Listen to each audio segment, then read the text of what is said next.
Now, joining me now to talk more about the China-Mexico ties is Manuel Suarez, a professor at American University. Thank you so much for joining us.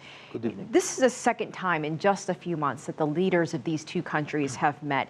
Is this a sign of the desire on both their parts to sort of reset the relations and start over politically and economically?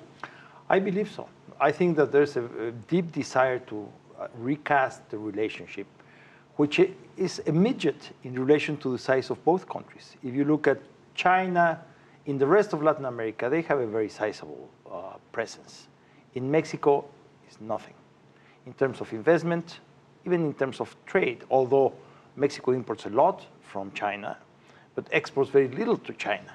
Last year, we had a trade deficit of 51 billion, which is a lot. In the past, we were mired in a competitive relationship for a share of the US market. This time around, I think China is changing to strengthen domestic markets and so on and so forth. And they see an opportunity for Mexico to really regain a role that Mexico had, by the way, many years ago in a very close relationship with China. Why the change now? Well, first of all, governments. We have a coincidental change of governments.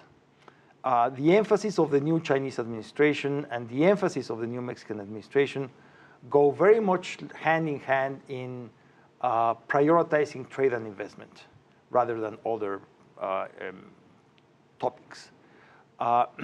This is one element. The other is that increasingly China is aware that it must deepen its trade relationships and economic relationships with countries that are not just suppliers of raw materials, that are complementary and that between both of them can do a jump ahead in a far more advanced technological way. And Mexico is at that stage of development. We're looking at some video now taken just a short time ago of both presidents speaking, and then there was a signing ceremony. I understand that tequila and pork were some of the things that they signed upon. I want to get your thoughts on that.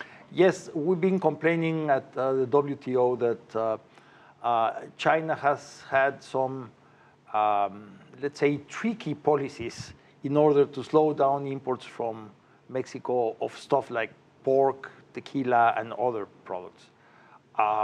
That's changing as we see the presidents in this ceremony.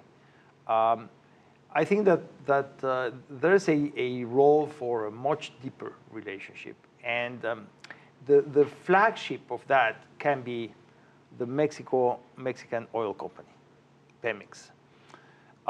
Pemex has been managed by the government for close to 80 years.